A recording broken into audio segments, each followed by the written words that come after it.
Morning, all. Welcome to the Node, your place for news, interviews, and education. I am Mike, aka Veteran Crypto, and with me, always fashionably late, is David.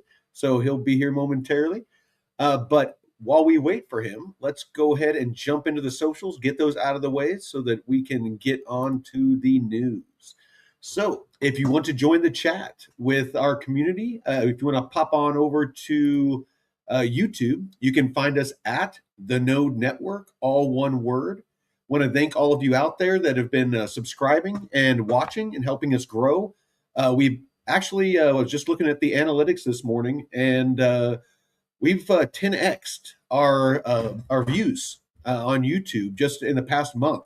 So that's all thanks to all of you out there. So thank you very much for that.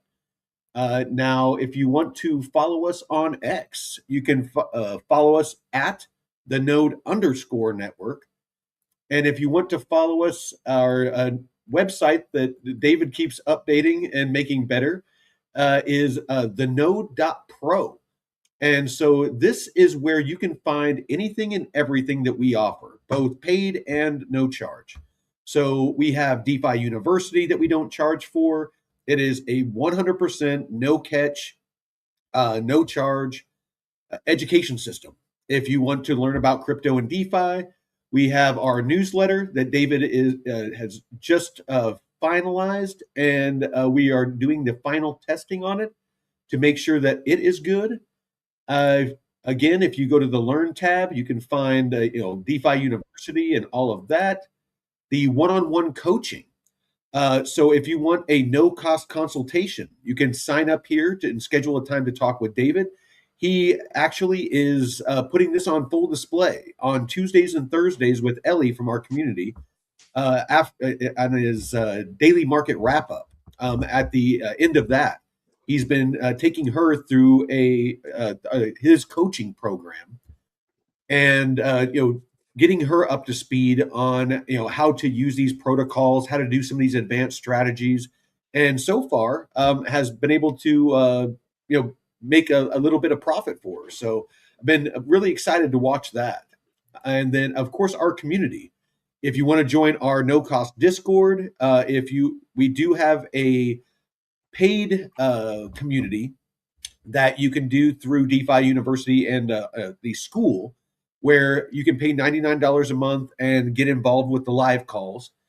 And that allows you to be a part of a very elite community of investors that are using advanced strategies and larger portfolios to invest. So if you're looking for a mentor, if you're looking to take your investing to the next level, that is a great resource. And $99 a month, go ahead and go out there and look around. Most places are charging thousands, if not tens of thousands of dollars to be a part of communities like this. So Mike, real quick about that community thing. So it's the same thing, regardless of whether you join from school or from Discord or from YouTube. So the value here is the ability to hop on a live call 3 times a week with me and all the other community members. So, what we talk about is the research that we ran through earlier in the day, and then I find an actionable opportunity for everyone. So, I think that it's very, very valuable. And I know that Big Lou and a bunch of people in the chat are a part of that community, and I know that he speaks very highly of it. So, also under more, if you go to programs, if you're curious on what shows are on, when they're on, this is where you can find it. It's just our calendar. It shows all of our live shows in gold, all of our evening live shows in red, and those calls that David and I were just talking about are in purple. So Mondays, Wednesdays, and Fridays is when you can join those calls. And I need to start jumping on those with you. Yep. And we were talking. I know that we were texting this morning about how me, you, and Jeff need to be more active on Discord and in socials and stuff like that. So we can talk about that after the show. But that being said, let's pop over here and add David to the stage. All right. So let's jump into the news. So I got some interesting news that I was able to come across. So I was reading this last night, and Jeff sent it to me and you in our group chat. I guess GitHub devastated by supply chain hack. 3,800 repos have been stolen. The biggest story of the morning is a massive security breach hitting GitHub. A financially motivated cybercrime group known as Team PCP successfully exfiltrated roughly 3,800 internal code repositories. The entry point: attackers managed to compromise a GitHub developer's corporate machine using a poisoned Microsoft Virtual Studio Code extension. GitHub confirmed via X that the attackers' claims are directionally consistent with their internal investigation, though they emphasize it impacts GitHub internal source code only, not customer repositories. The hackers have already put the proprietary source code up for sale on underground forums for an asking price between 50K and 95K, explicitly stating they are looking for a quick buyout to quote unquote retire. GitHub spent the night rotating high impact credentials and cryptographic keys to mitigate follow on exploits. So, do you care to decode that for us less techie people, David? So when you're building software, what you need to be able to do is use GitHub. So I use GitHub for something called a CI/CD pipeline. So basically, all that means is, when I'm writing code in Cursor and I want to go ahead and deploy that onto, whatever piece of cloud hardware I'm using to run it, I'm going to run that through my repository, my repo, it's called. And now GitHub is where the repos live. And that's also where my, continuous implementation, continuous deployment pipeline lives. And what that allows me to do is, after I create code and I want to go ahead and ship that to production, I run it through GitHub. And so GitHub is where all of these repositories live. GitHub's where all this code lives. And so to see, a hack like this, it looks like, Mike, what you were just saying, that a GitHub employee installed a poisoned Microsoft Visual Studio Code extension on their workstation. Yeah, that is just, look, man, like, it's always some type of human exploit. There's always an exploit of a person, especially with this DeFi stuff. Like, usually it's some type of human exploit. And it looks like this cybercrime group known as Team PCP, what dirtbags, really, like, seriously, like, this is just straight up dirtbag stuff. If these criminals would just apply themselves to something positive, they could probably make a hell of a lot more money. Because, if these guys are out there on the dark web trying to sell this for 50 or 100 grand, like, dude, they could definitely make more if they're skilled enough to be able to, poison the Visual Studio Code extension and then get it onto a GitHub employee's workstation. Yeah, they could probably do something positive with that skill set rather than trying to steal. But 3,800 repositories were affected. It looks like they stole nearly 4,000 repos. So just think about it this way, Mike. If you're building a really cool piece of software and it's on a private repo on your GitHub, and then you don't want anyone to see that, that's private, right? And then it gets stolen. Oh, dude, that sucks. That really sucks. Yeah, You it know? does. Yeah. So that sucks, man. No, so next up, we got Stripe backed. So Stripe, the payment service, Stripe back Tempo integrates Morpho DeFi lending. So this is the in our Discord this morning. This is what I was talking about with our community about some potential big news for Morpho. Tempo, the high volume layer one payment blockchain, heavily backed by Stripe and Paradigm, has officially joined forces with major decentralized lending network Morpho, which boasts roughly 7.5 billion in total locked. The big picture: this marks a major evolution for Tempo, scaling it from a pure stablecoin payment and settlement rail into a comprehensive yield generating on chain financial ecosystem by plugging directly into Morpho. Businesses utilizing Tempo for daily transactions can now seamlessly access decentralized lending and yield opportunities natively on chain. This is big. I mean, this is big for Morpho. Stripe is not a small company. No, it's not a small company, and they handle a ton of payment volume. As I was going through DeFi Llama earlier this morning and just looking for actionable opportunities that we could run a deep dive on, I was taking a look at Morpho. I couldn't help but see it because its TVL has gone straight up, like just to the moon for that TVL. And when I look at Morpho now, it's number four by DeFi TVL, Yeah. according to DeFi Llama. Uh, it's only $7 billion away from overtaking Aave in terms of DeFi TVL. And when you take a look at a chart of Morpho's DeFi TVL, up and to the right, it does nothing but to grow. And that's simply because there are great opportunities on Morpho. So it's great to see that integration with Tempo, with that Well, with that well, Stripe chain. Turbo has great architecture. I mean, we've covered this when we were talking about Aave, multiple times. Just about that, that fragmented liquidity. Just that architecture to where the vaults are separated, to where it helps mitigate the risk. And I think institutions are really starting to gravitate towards that type of architecture after what happened with Aave. Yeah, and that type of isolated architecture, that really is what all of these different money markets are moving towards. And today, I'm really excited to go through and talk about Fluid, because there are some really interesting opportunities on Fluid, and the way that Fluid constructs its vaults is a little bit more analogous to maybe like an NLP rather than just a straight up vault. So you're able to generate yield in some interesting ways using Fluid. We're going to take a look at that today.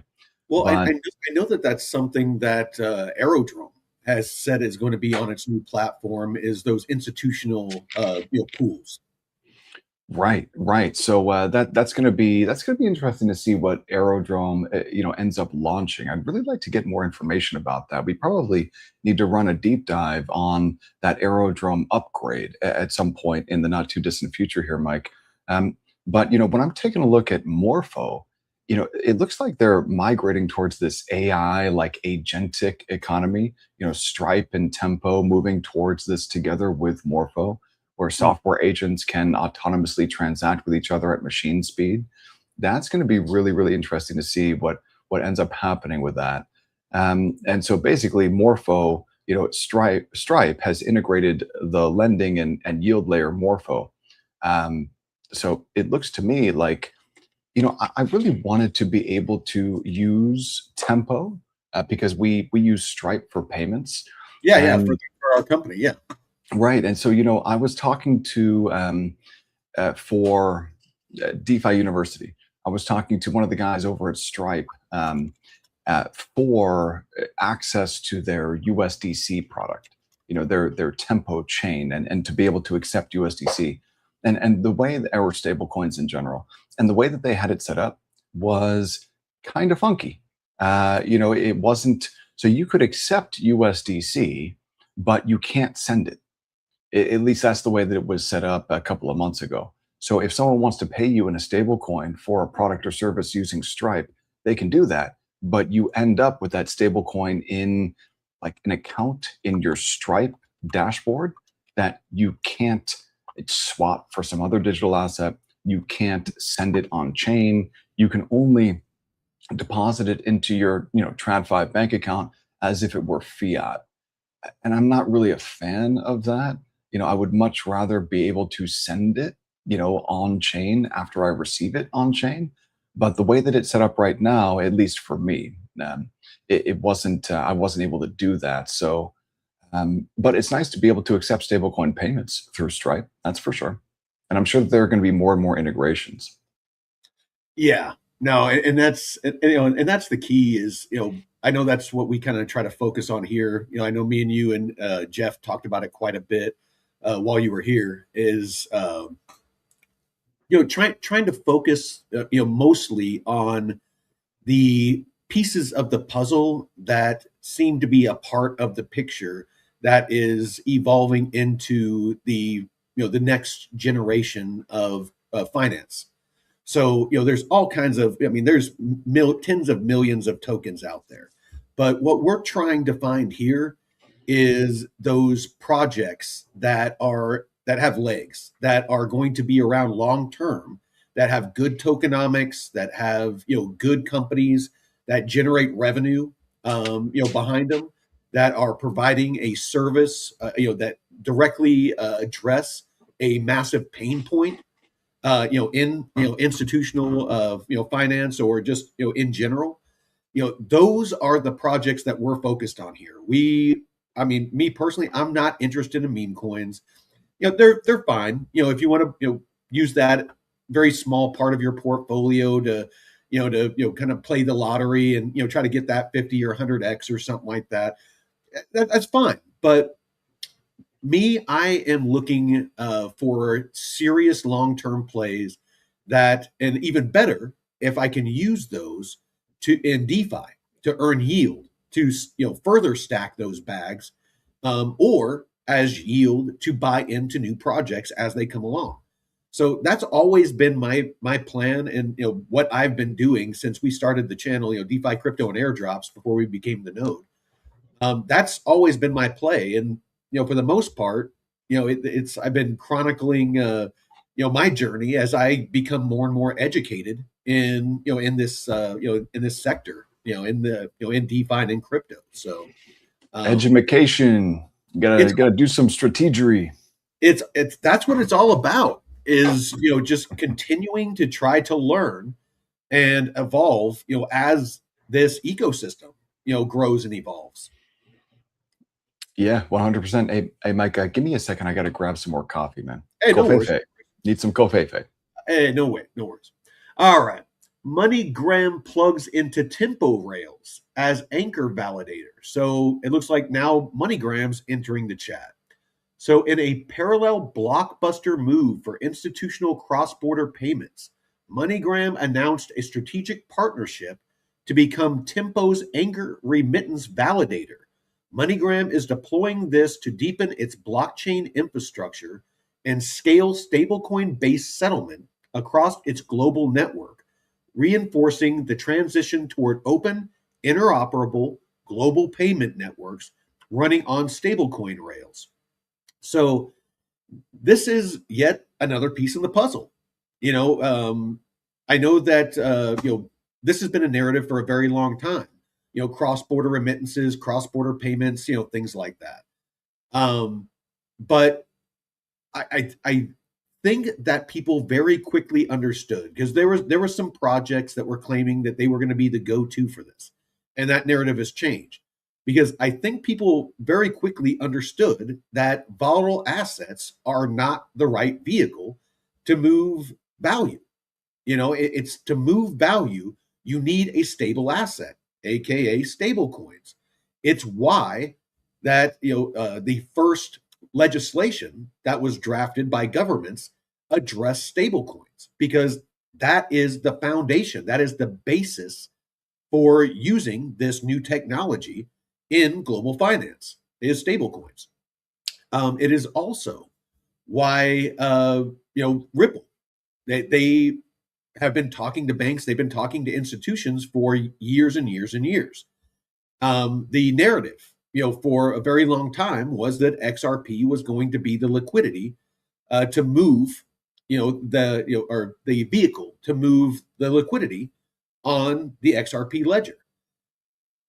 They quickly realized that that wasn't sustainable. You're not going to send billions or trillions of dollars and potentially lose, 1, 2, 3% in every transaction, or more, because of it being a volatile asset. It moves 5, 10% sometimes in a day. You can't have that, even if it's, near instantaneous. Enter RLUSD.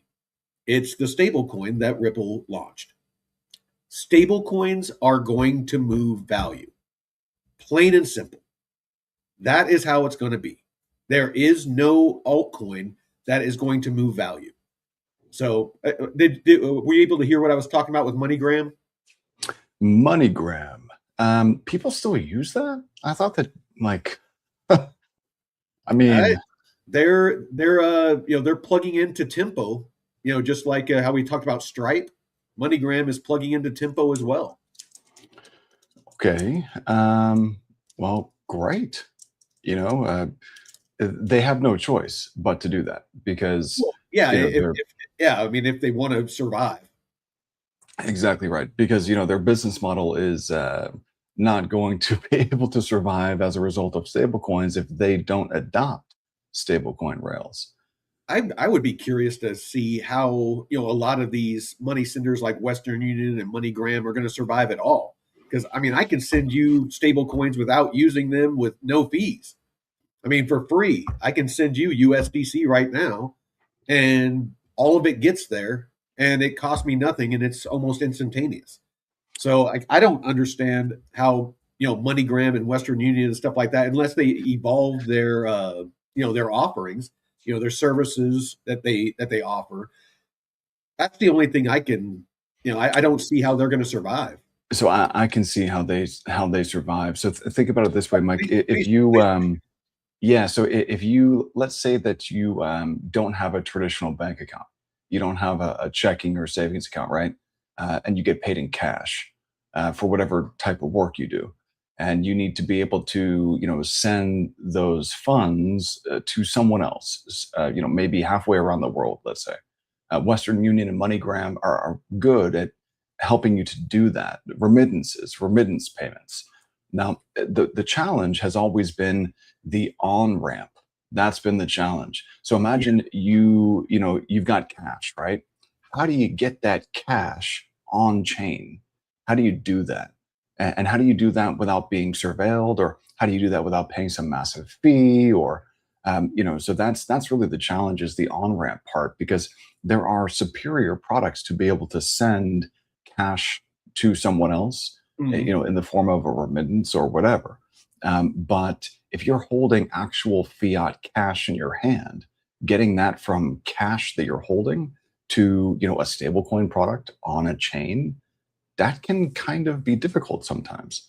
So there's still a place for Western Union and MoneyGram, because people who get paid in cash can go to like a Walmart or whatever, and say, hey, here's $100, send it to Jose in Mexico or whatever.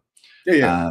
So yeah, I think that there's still a place for Western Union and MoneyGram, but what they're going to do is they're going to make their business operations much, much more efficient by moving on to digital rails. So they're probably still going to charge the same fees. They're just going to make a bigger margin. So yeah, and then eventually those services will probably end up dying as people become more and more comfortable using stablecoins for payments. Um, it's really just a matter of the on ramp. That's the thing. No, no, absolutely. All right. Next up, we got Plume. So Plume has been quiet. During the dump, after October and stuff like that, a massive amount of its TVL, got sucked off of the chain. But Plume Bags, Bermuda licensed to launch first regulated on-chain vaults. Kimber Digital Assets Bermuda, a subsidiary of Plume, the open finance platform dedicated to institutional RWAs, has been granted a prestigious Class M digital asset business license by the Bermuda Monetary Authority. The strategy: Plume is using this regulatory green light to launch the world's first scalable, regulated, on chain asset management vaults available permissionlessly, mirroring the revolutionary impact ETFs had on traditional asset management back in the 1990s. These vaults allow users to deposit assets and earn yield completely driven by immutable smart contracts, preserving institutional investment strategy without relying on legacy manual administrators or custodians. Plume now joins the ranks of Circle, Coinbase, and Kraken, operating under Bermuda's strict DABA framework. So is this, my first question is, I mean, is this really bullish? I mean, is this something that we should be taking notice of, David? No, No? no, I don't give a fuck. Like, okay, they've got something in Bermuda. Like, great. You know what I mean? No, I I mean mean, that's what I'm asking. I mean, I would actually like to see, maybe what because just because it's in Bermuda doesn't mean that it's just for Bermuda. I mean, I would be curious to see how far out this reaches. So yeah, I maybe mean, bring up the story. so it looks like why Bermuda? So it says Bermuda, I guess, has established itself as one of the most sophisticated digital asset friendly jurisdictions in the world. Wow. Okay. Well, if they're digital asset friendly, why are they regulating this stuff at all? Um, Looks like they passed a Digital Asset Business Act back in 2018, which obviously gave them a head start over the United States and the European Union, which are still fighting over how to steal from citizens through taxation and KYC AML.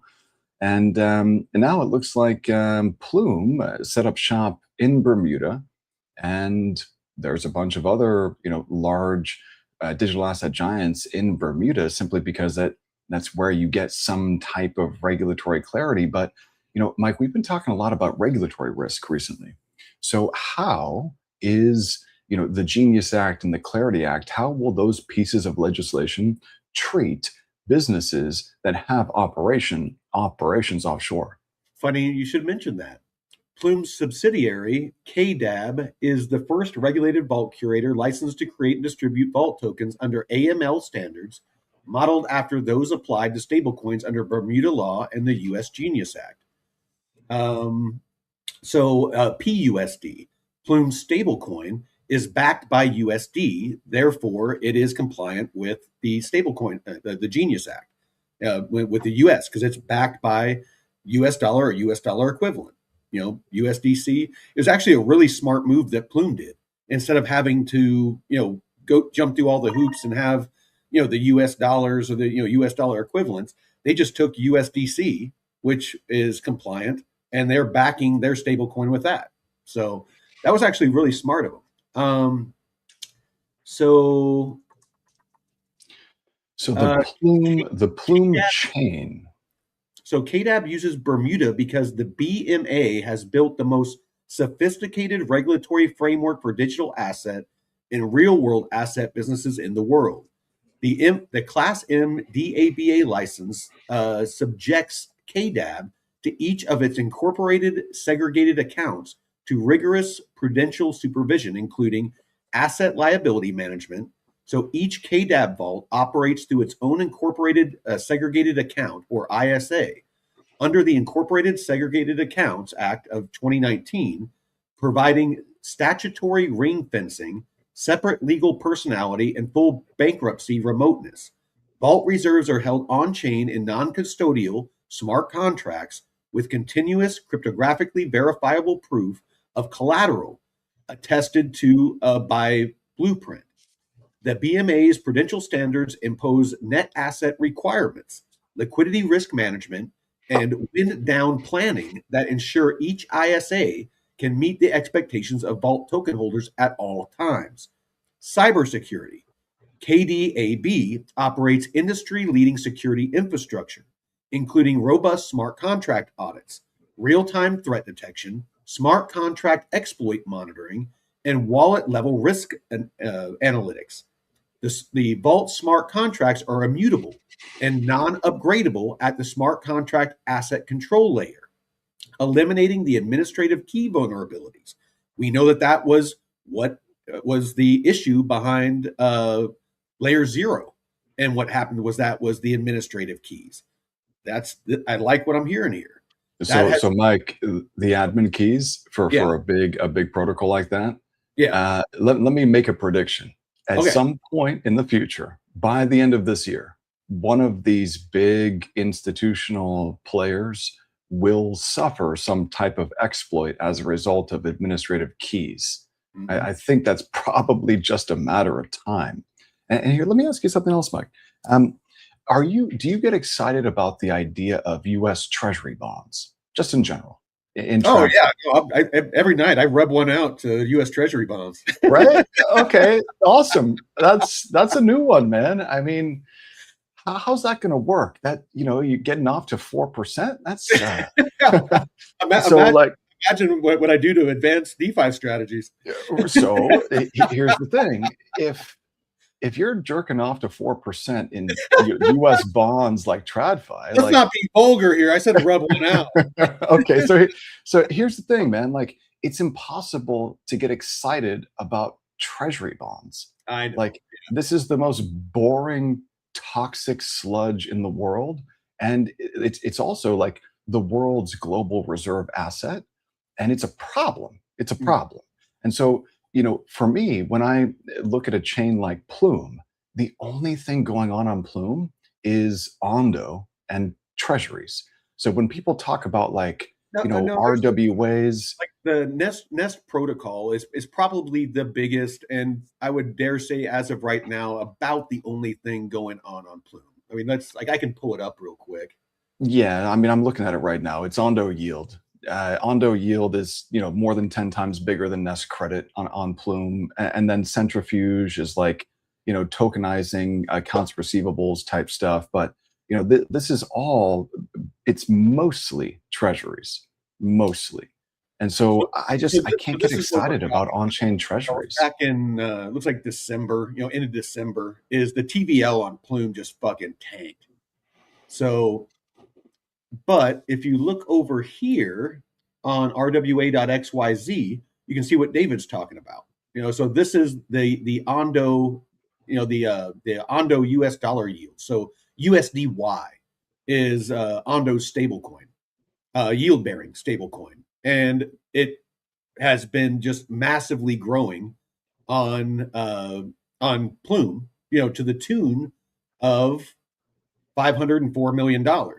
So $500 million in just the past 30 days. It's up 150%. Which is about 80% of the market share on Plume. So what David's saying is absolutely correct. The market share of the TVL on Plume is USDY, but something that I was noticing this morning is asset holders has not dropped off. So the individuals and institutions that are holding these assets, even though that TVL dropped off, they're still holding these assets. Active Yeah, addresses, nobody's active. The active addresses is way down. Transfer volume, looks like this anemone or whatever. right. Yeah. Tokenized Apollo Diversified Credit Fund. It looks like that's been pretty active as of late. And then fund flows. So I mean, this gives you an idea. I love data, because it gives you a better snapshot of what's going on. But exactly. I mean, what you said, David, is exactly right. Ondo, the USDY is the majority of the TVL right now on the chain. But and full disclosure, I have a nice bag of Plume and So have so Mike, you know what that's called? It's called talking your bag or talking your book. You're talking well, I your mean, book. if you talk about crypto at all, you're talking your book. Because I mean, if you hold Bitcoin and you talk about Bitcoin, you're talking your book. If you hold ETH and you're talking about ETH, you're talking your book. It's if you're holding crypto at all and you're bullish on crypto, and you're talking about it, you're talking your book. It's just you're educating people on assets that you're invested in. And here on this channel, we point out the good and the bad, just like I just pointed out the massive amount of TVL that got sucked out back in December. That's me pointing out the negative aspect of this asset. You have to be objective, on the assets that you hold. You have to understand what you hold, both good and bad. So, that's what we try to focus on here, is So not so just trying to paint the picture that we want you to see. We want to paint right. the whole picture so you can make an educated decision. And we always talk about, what is the connection between, activity or TVL or transactions or, assets on a particular chain and that token for that particular chain? Like, what's the connection there? And so when I'm thinking about and looking at something like Plume, Mm. um, I don't see how a bunch of treasuries, and not even that much, $500 million is very, very small. So, when I see some treasuries on this Plume chain, I don't understand the connection between U.S. government debt on Plume Mhm. and the actual Plume token itself. So, like, why does any of this that we're looking at matter for holders of the Plume token? How much Well, revenue is we actually generated by this well, chain?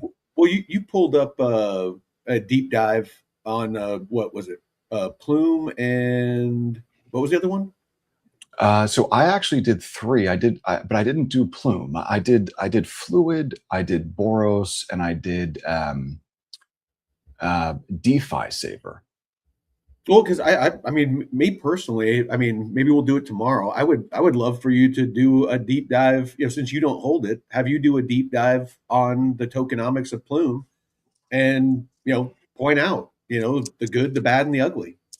Sure, I can throw it together right now. We've still got 25 minutes until the next session or the next part of the session. Actually, got somebody over on Twitch. So Cilia, if you want to join the chat, pop on over to YouTube. We got everybody in the chat over there that you can join in. All right. So while you do that, because the Plume token definitely has a place in the ecosystem, but again, I would like to hear an objective uh, point of view on it. All right.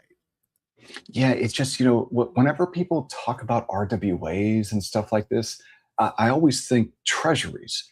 And it is just impossible for me to get excited about treasuries on chain because most of this stuff is gated. Like, so it would be one thing if I could, with $10,000, gain access to the 4.5% yield from, a 10-year note on chain. That would be one thing, but I can't because most of these, I think almost all of them, all of these products are gated in some way where you've got to be an accredited investor or you can't be a US citizen or, the minimum is like $100,000 or $500,000 or $2 million.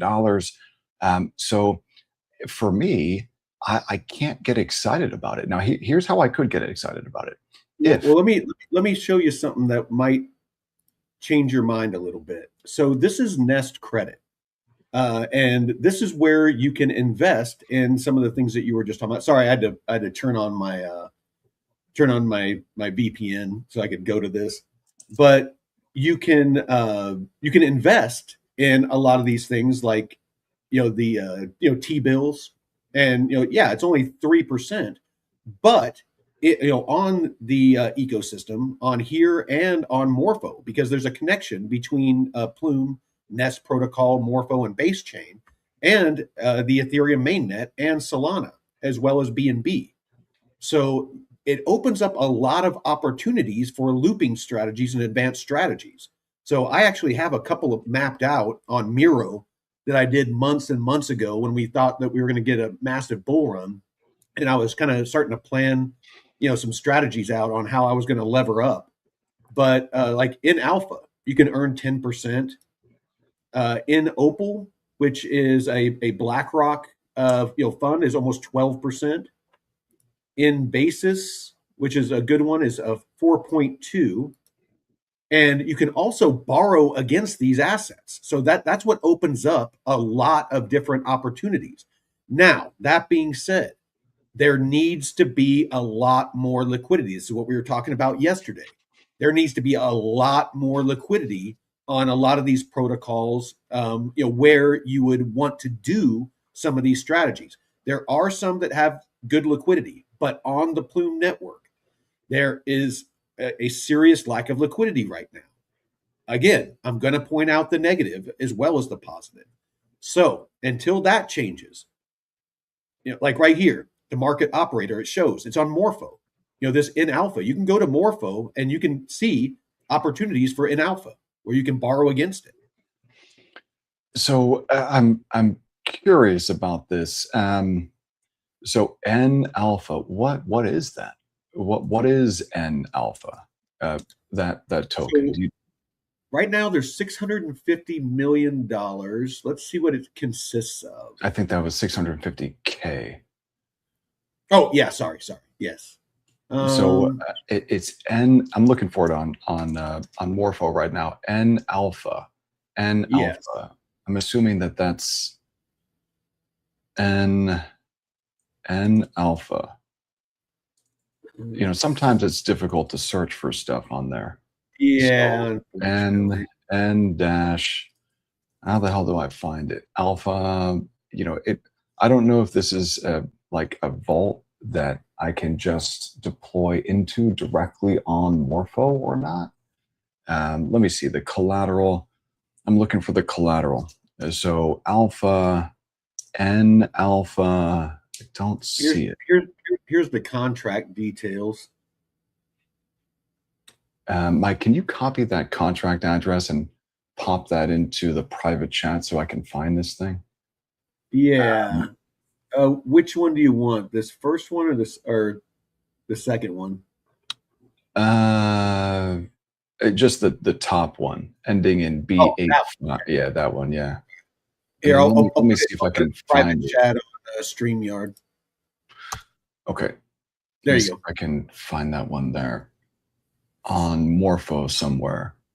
And then I got to figure out, so I see Not Scoot Boy saying that it's a yield bearing stable, but so that phrase yield bearing stable, you got to be careful with that because I could create a stable backed by a big bag of dog doo-doo and call it yield bearing stable. Well, I already went over that. PUSD is backed by USDC 1-to-1 right with USDC, so it's not it's. Well, what about the N alpha? The N alpha. Well, the N alpha uses PUSD. So N alpha is backed by PUSD. If what Scotty is saying, if this is a stable coin, a PUSD stable coin play, then yeah. Okay, so the collateral is in alpha, the loan is in PUSD. Okay, so I can't find the market over here on Morpho. Let me see here. So so this has got to be on the Plume chain then, right? Yes. Okay, so I don't see an option on Morpho for the Plume chain. So that's probably why I can't find it. Yeah, whenever you go to it from Plume, it's Morpho Lite is what it ends up coming up as. I don't want to waste too much time on this, but I mean, basically, my point on this is that there's still a lot of work to be done when it comes to liquidity, on Plume. This is a huge long shot, but there is potential here. With the integrations on Base Network and Morpho, and a lot of the funds that are being launched by BlackRock and a lot of other big institutions, on Nest, which is by Plume. There is potential here. Is it a long shot? Absolutely, but again. Well, so Mike, if you go back to where we're showing the yields there for N alpha and the other one, whatever the borrow APY, yeah, right there. So that N alpha APY 10%, and then the borrow rate of 3.54%. That you can actually do a lot with that, and that LLTV at 86%. The LTV's max LTV is probably like 83%. So that spread, that 6.47. I would just want to see more liquidity. Oh, for sure. But You see that spread right there of 6.47%? If you can apply like, 3 or 4x leverage to that, all of a Mm. sudden you're doing 20, 25% APY. And if that N alpha token is actually backed by PUSD, then they would be correlated. And so that's actually not a bad play, man. Not at all. But I'm not convinced that N alpha is backed by, I don't know what it's backed by. So we would have to find out exactly what it's backed by. And it says, PUSD. okay, so if N alpha is backed by PUSD, then if you're borrowing PUSD to loop it, that's a correlated borrow. That's what you want. That's exactly what you want when you're engaging in this type of interest rate arbitrage.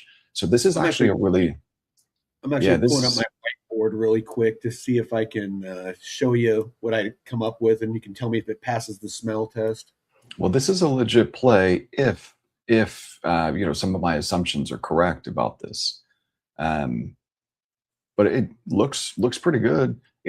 Liquidity is a little bit thin, but looks good. Just at a high level, I guess you would say. Let's And I've got a couple of plays that I plan on taking a look through once we roll through that research on Fluid and also on Boros. So Fluid and Boros today, that'll be interesting. Similar types of plays to what we're showing here, interest rate arbitrage plays. It's just that on Fluid, they use almost like liquidity pools instead of vaults. So you can actually earn yield on your debt leg, which is pretty cool too. And go, then go, let's go, go ahead and keep going. I'm looking. I really want you to see this and tell me if I'm full of shit or if this makes sense. okay. So I'm the probably thing for let's see. the the thing for me is you know I just Here we go. whenever I see like institutional this, institutional that, like RWAs on chain, I think, US Treasuries on chain. And it is literally impossible for me to get excited about Treasuries on chain unless you can loop that stuff. Um, So, this is what I came up with. I supply PUSD for in alpha. I go over to Mystic Finance, deposit in alpha, and it looks like at the time I was able to figure out to where I could earn 30%. I mean, this is months and months ago. But then you can also use plumes in alpha on Nest with a wrapped plume on Royco. But this right. is the big play that I was doing is basically using PUSD and in alpha for that 10%, and then going over to Mystic Finance, and that's where I was looping it if I remember correctly. Oh, I see what it is. Okay. So the N alpha token is it looks like a receipt token that you receive after you deposit into the Yes. Nest Alpha Vault. So Okay. Mystic at the time had 16% on PUSD. So I was going to deposit PUSD for that 10.5 with that, three, 2.5 or 3.5 funding. And then I was going to go over to Mystic and, and earn another 16% on that PUSD. And I believe that's what got me to that 19.31%.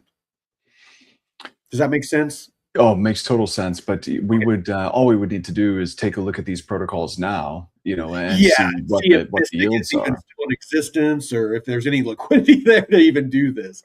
So, like Right. I said, So here's the thing, that Nest Alpha Vault. So the N Alpha token is not backed by PUSD.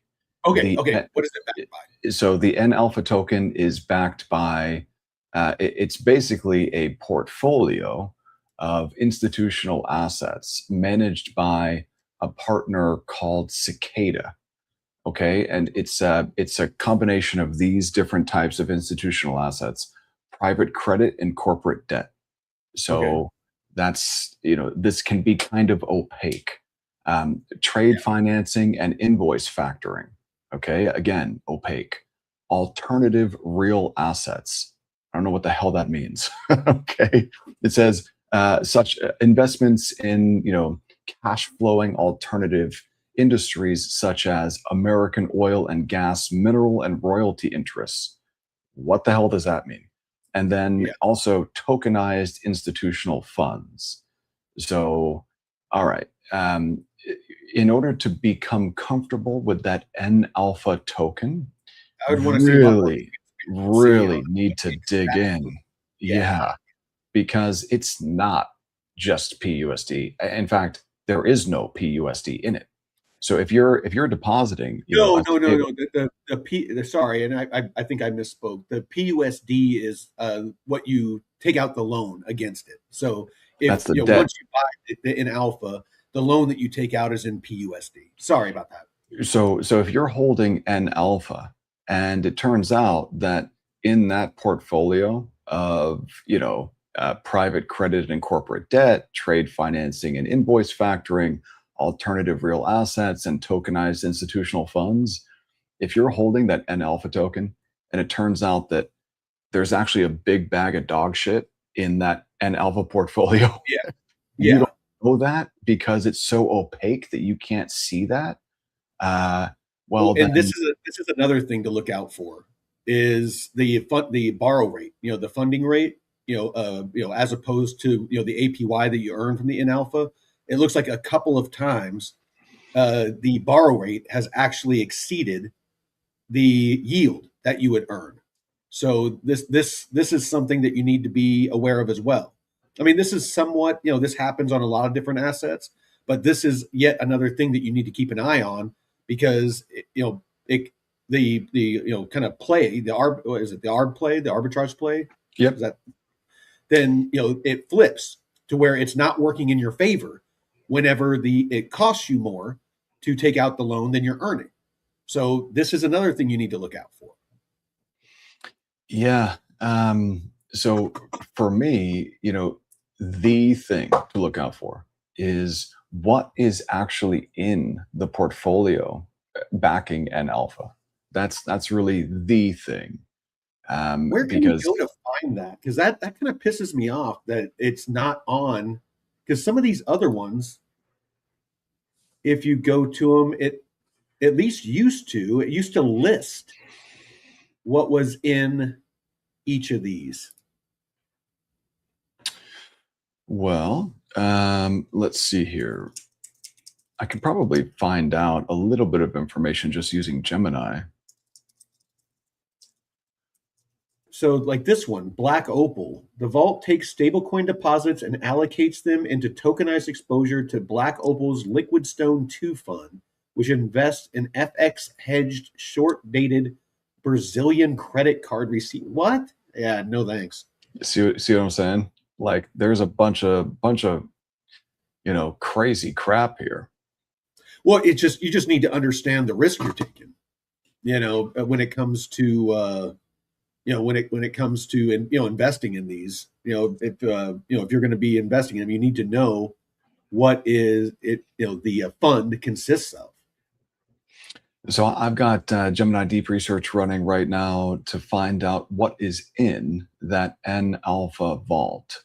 So that'll probably be pretty interesting just to figure it out. To see, because if that vault required like a 5% markdown because the private credit portion is a write-off, let's say, well, you need to know that.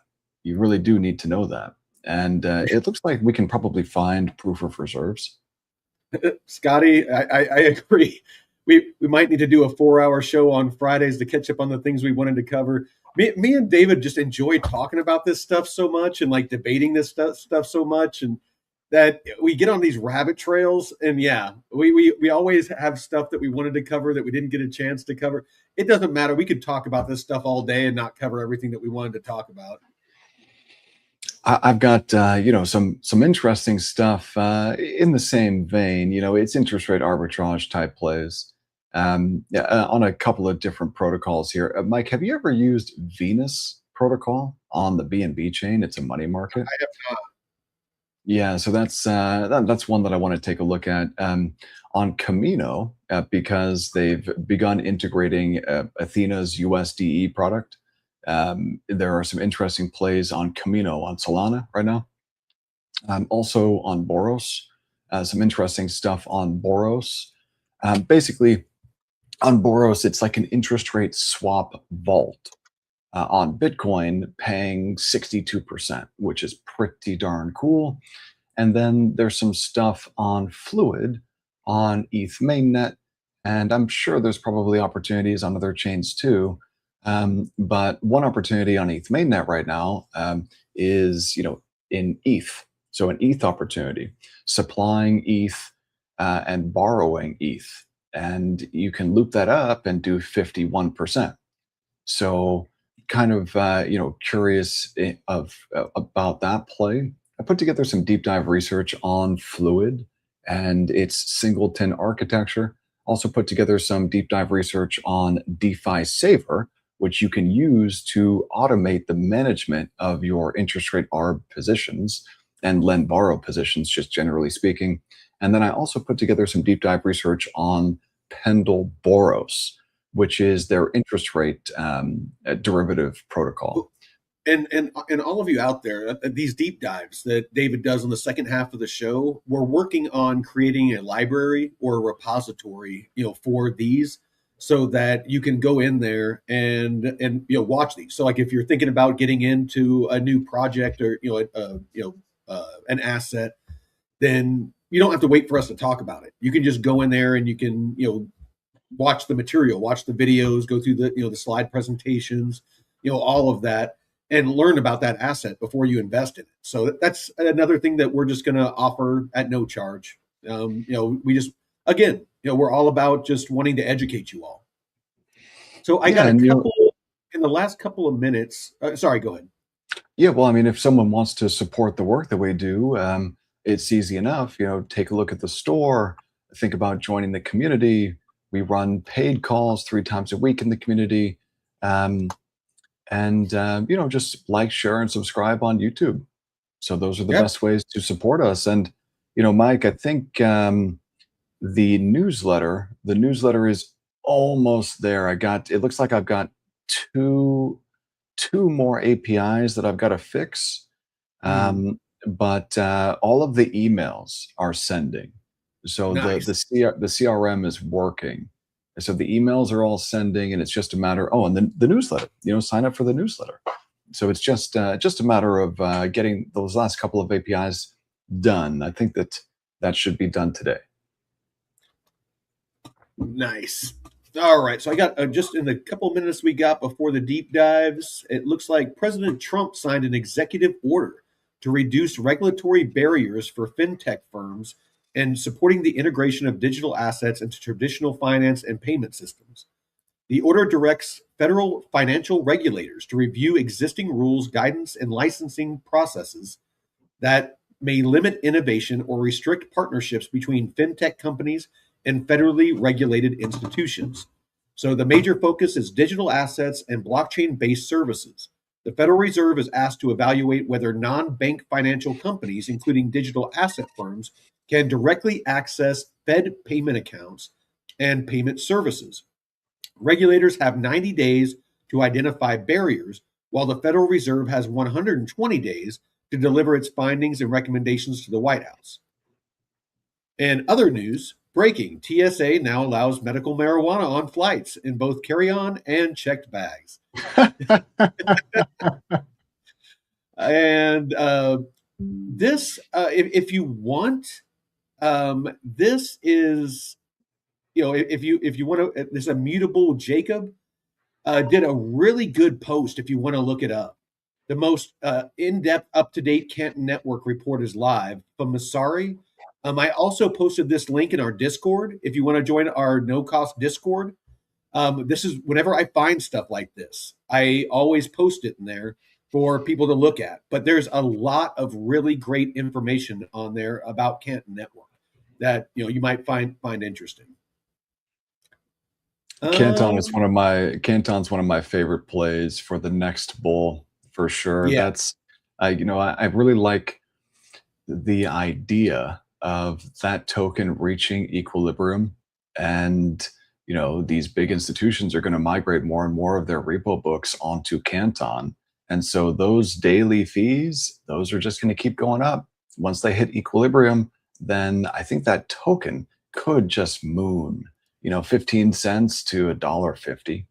We actually, it might be a good idea, Mike, for us to model that thing and say, hey, you know what, if or when Canton reaches equilibrium, yeah, and let's say that the fees continue to grow the way that they have been, and the TVL on the Canton network continues to increase as a result of that repo book being moved on digital rails on Canton. We could take all of these different variables and model that for the token price and say, hey, you know what, if all of these things happen, what does that mean for the token? And I wouldn't be surprised to see that thing do like a 10 or 20 or more, put in some real multiples. it's one of the few out there that where there's it's realistic, between the fees, the 2 or 3 million currently per day that it generates, and the market cap. It's one of the few out there that there's actually where I actually feel like it's in at least in the ballpark as far as evaluation. So, do with that as you will. But we still at some point, we still need to we got accepted as a validator. We still need to freaking figure that out. Yeah, I think it's probably just a matter of hardware, really. Um, Yeah, and I don't know what type of return we could expect from something like that, but it's definitely worth it, investigating. exactly, exactly. All right. Well, that's it for the news. We are at the official halfway mark. So I'm going to turn it over to you and let you take it Okay, away with deep dives. let's do it. So the first thing that I want to just take a look at here before we jump into the deep dives, though, Mike, is I ran some deep research on that N alpha vault, and I just want to see, like, what backs this thing. So you got corporate debt and senior loans. So here, let me add this to the stage here real quick. So you've got corporate debt and senior loans. That's 35%. So mid-market corporate lending. So this is from Invesco. So again, this is opaque, right? Institutional private credit. That's a quarter of this N alpha backing. It says multi-sector direct lending feeder vehicles via Apollo Global and Blackstone. Were these products just gated? I think that they were. So this institutional private credit, they can't like exit this position. And there might even be a write down that needs to be taken on this institutional private credit position. And then it says structured trade finance, alternative real assets, treasury and basis trades, and liquidity stablecoin buffer. Yeah, I wouldn't. I mean, maybe you can run like a small loop on that N alpha PUSD market. Uh, but yeah, I this institutional private credit 25% and corporate debt and senior loans 35%. This scares the hell out of me. So yeah, I would be very, very, very careful. Okay, let's go ahead and take a look at Fluid. So Mike, as I was doing some research earlier this morning, taking a look at different opportunities that are actionable right now. And that's really the thing. I was looking for actionable opportunities, things that we can deploy capital into now today and make some money. And so over here on Fluid, there's some interesting stuff going on. Let me see if I can zoom in just a little bit so everyone can see this a bit more clearly here. So I want to take a look at this loop. These are on mainnet, and this is on Fluid. And we're going to do a deep dive on Fluid in just a couple of minutes here. I just want to go ahead and run through some of the opportunities that I see. So this is your collateral, wrapped EtherFi ETH, borrowing ETH. So I'm not sure that this is a borrow. I'm pretty sure this is a pair. So even I got to be open and transparent here. I'm not 100% certain of how these vaults function. I believe that when you see a pair like this, it's what Fluid refers to as, quote, smart collateral. Okay. So when you see a pair like this, I'm pretty sure this is more like an LP because Fluid allows you to swap using these assets in the vault. So instead of it just being like a static asset in a vault, you can actually, traders can use these to swap on the Fluid protocol.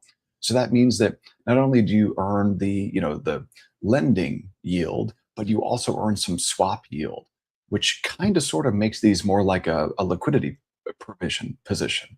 So it's like a vault slash LP, which is really, really cool. So if I see, two tokens like I do here, wrapped EtherFi ETH and ETH, that tells me this is smart collateral. Over here, I'm borrowing wrapped staked ETH. That's my debt token. So that is not smart debt. So you've got smart collateral and you've got smart debt. And I'm pretty sure that if you see, smart in front of it, that means it's the LP, not just the single asset. Here's another one, REUSD. So again, you've really got to know, what is this collateral token? So REUSD, I think that this is a insurance refinancer. That's what the protocol does, and they've minted, these so-called yield-bearing stables against the business operations that they perform that generate that yield. So REUSD is a yield-bearing stable, and Go, that's Aave's native stablecoin, over collateralized stablecoin. So, this 7.7x multiplier doing 27%, that looks pretty interesting to me. Maybe if you're not comfortable, borrowing Go, then you could borrow Tether, USDT, loop it up and do nearly 21%. Here's another interesting loop over here. This is staked USDE. That's Athena's product. Borrowing Go. That's Aave's product. You can get up nearly to 20% here. Here's another one, Syrup USDC.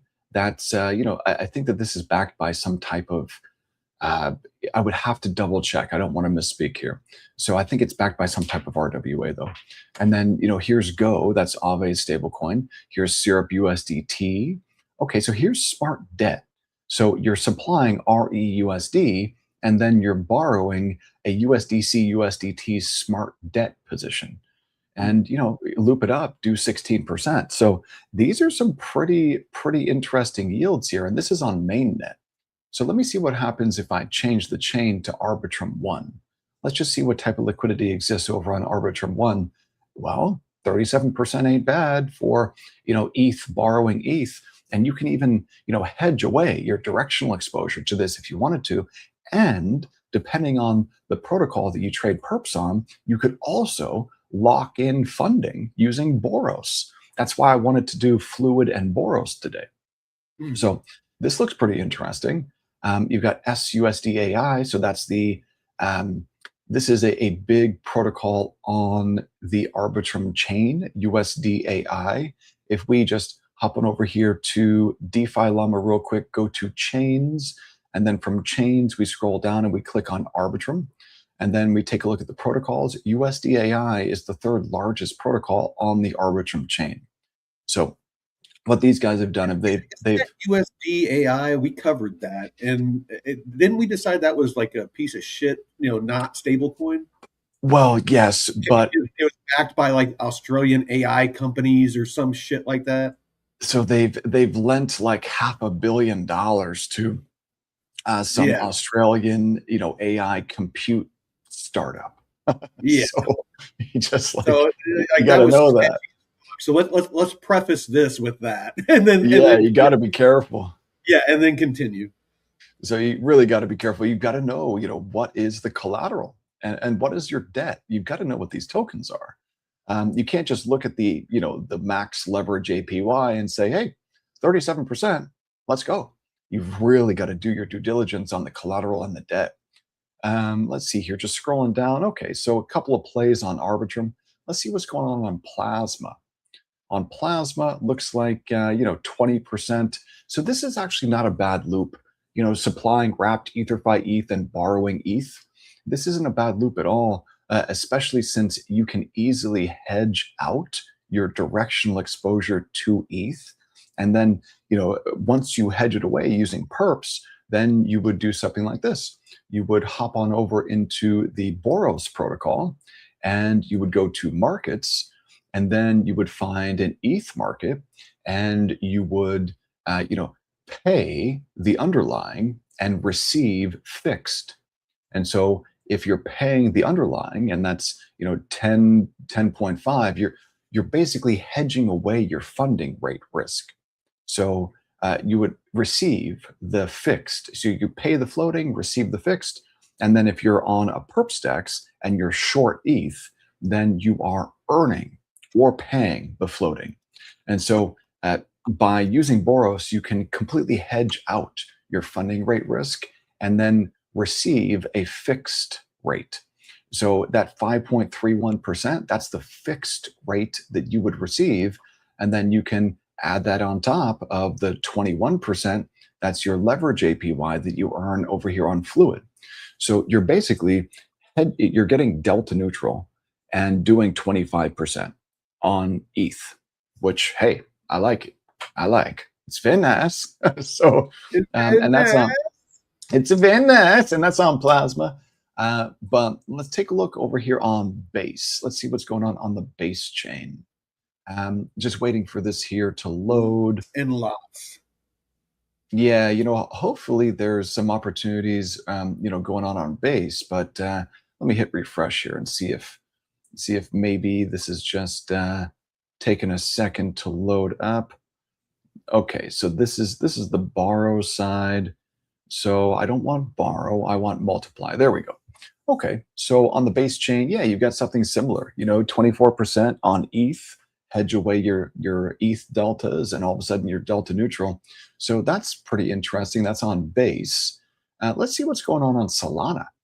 So this is oh wow, this is pretty cool. So this is Jupiter. Oh, I get it. So Jupiter Lend uses Fluid.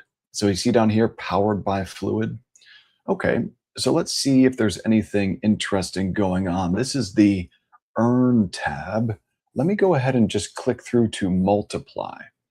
And from Multiply, looks like you've got, that JLP loop where you supply JLP, borrow USDC. You're basically, if you do that, you're getting levered long a basket of Solana, Ethereum, Bitcoin, and USDC, because that's what JLP is.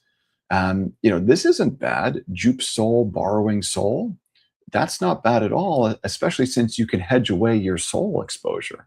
Now, I don't know on Boros if there's got to be a Solana market on Boros.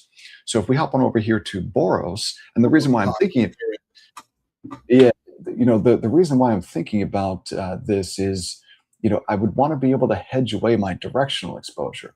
And I don't know if there's a Sol, there it is, Sol USDC. It's hyperliquid USDT collateral. Here's Sol USDC. There's the long short rate. Okay, so if I just click through to this market on Boros, okay, so I would only be able to lock in like 2%. But if I bring it on back over here to Jupiter Lend, and let me just go ahead and take a note of this, Jupiter Lend, because those fluid vaults on Jupiter Lend actually seem interesting. Supplying JUP Sol and borrowing Sol, and then hedging away the Sol deltas using Hyperliquid, and then using Boros to hedge away the funding rate risk on Hyperliquid for the Sol position. That actually seems pretty interesting. You could do 17% delta neutral on Sol. Let's see here. What else do we have? Just scrolling down through. So yeah, basically like you can loop JLP. And this is a legit market. I like this. I like this quite a bit. So those are some interesting opportunities on Fluid using, Boros and Hyperliquid to hedge away your directional exposure. Now, if we take a look at something like Venus Flux, this looks like it also uses Fluid. And this is on the BNB chain. So, basically what I'm looking for here is I'm chain agnostic. As long as the chain has significant TVL, I don't care what chain I operate on. I care that, We like it deep. We like our yeah, liquidity deep. yeah, need deep pools of liquidity. Mhm. So, here's something interesting. You supply some, ETH derivative, borrow ETH against it, loop it up a little bit, do 20%, hedge away your ETH deltas, and then hedge away your funding rate risk. That's not bad. But check this out. Supply syrup USDT, borrow smart debt USDT, USDC, loop that up 10x and do 16% on stables. I like that. I like that a lot. Um, so some interesting opportunities over there on Venus Flux. Okay, let's go ahead and take a look here and let's learn about Fluid. So I want to go ahead and play this video content so we can take a look at this thing here. And let me just make sure that this plays. So Mike, let me know if you can't hear this. Ah, Traditional decentralized finance architectures suffer from a structural failure known as capital fragmentation. In legacy systems, assets are siloed. These protocols maintain localized pools of capital for lending, borrowing, and trading as separate entities. This design forces vast amounts of liquidity to sit idle just to ensure the basic solvency of each individual market. Fluid replaces isolated markets with a unified liquidity layer. This single singleton contract acts as the exclusive repository for all funds. Subprotocols like Lend or the DEX function as permissioned users, drawing down capital on demand rather than operating as independent silos.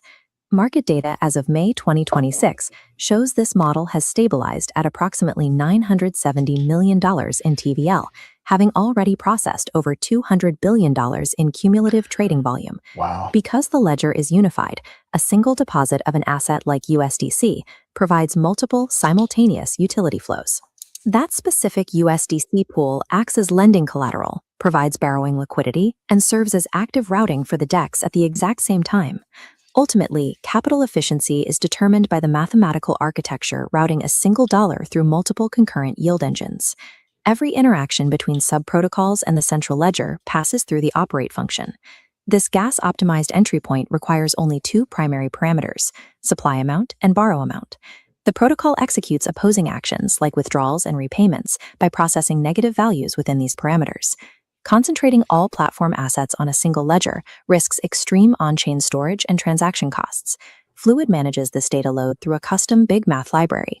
It converts raw integers into a compressed coefficient exponent format to minimize the protocol storage footprint. This compression method results in predictable, minute precision losses during state updates. To protect the protocol from these micro errors, the system employs structural rounding controls.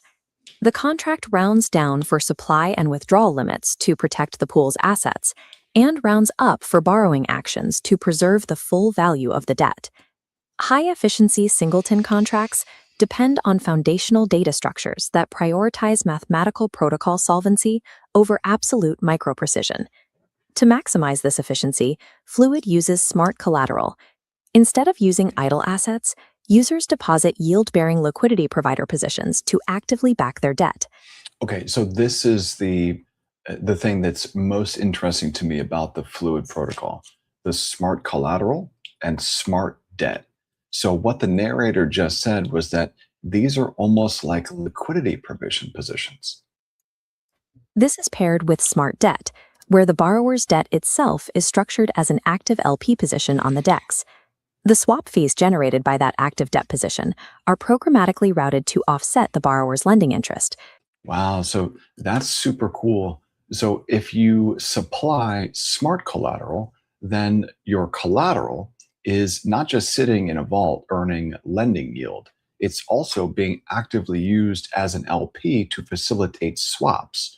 Same thing with the debt. So if you use smart debt, then your debt position is used as a capital to facilitate swaps, which means that those swap fees that are generated, that does offset some of your borrowing costs.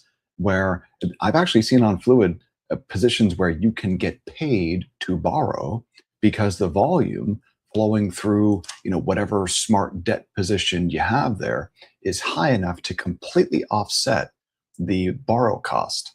So this is unique to Fluid, and this is why Fluid has, gained so much market share on a bunch of different chains because of the smart collateral and smart debt. Frequently reducing the net cost of the loan. We can calculate the limits of this recursive leverage using the loan-to-value limit.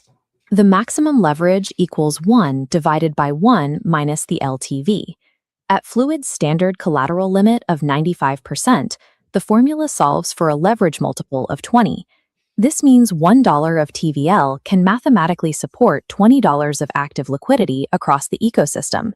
When applied to highly correlated asset pairings with a 97.4% limit, the math allows for nearly 40 times leverage. To prevent massive liquidation penalties at these incredibly high thresholds, Fluid utilizes a highly efficient batch liquidation engine. Borrowing positions are grouped into discrete ticks based on their specific LTV ranges. Liquidated assets are routed directly through DEX aggregators as discounted swap liquidity, which reduces the effective penalty to 0.1%. Fluid achieved capital efficiency by converting the debt vehicle itself into a revenue-generating routing asset. The DEX V2 upgrade in 2026 expanded this logic to volatile assets and permissionless market creation. V2 utilizes flash accounting to manage these complex pairs. It defers all physical token transfers until the end of the transaction, tracking all intermediary balance changes as virtual updates within a single contract. Settling operations via a single net transfer provides significant gas reductions for multi-hop swaps and arbitrage flows. Fluid manages the relationship between trading liquidity and lending risk through a mirrored pool architecture.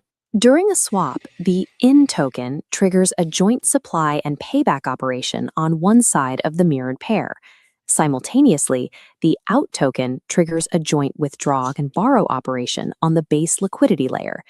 Okay, so you see this equation down here, x times y equals k. That Yeah. is the like the V2 AMM.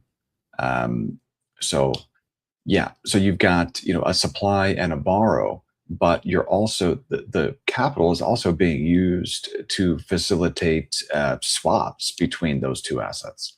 So you earn yield as a liquidity provider, plus for supplying the assets as collateral in the first place, your lending yield. So that's pretty darn cool.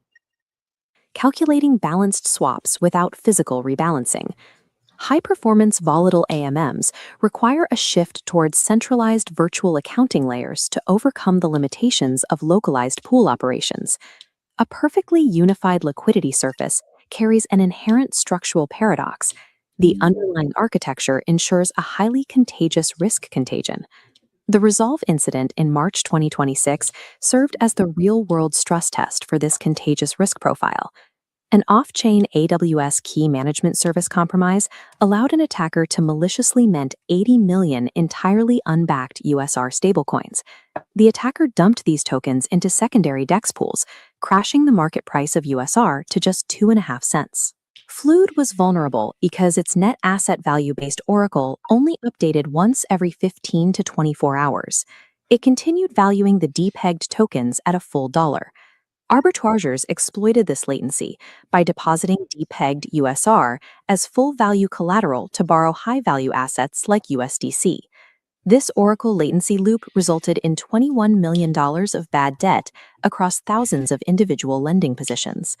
Mathematical efficiency is irrelevant if the architectural inputs for collateral valuation operate on a delayed temporal reality.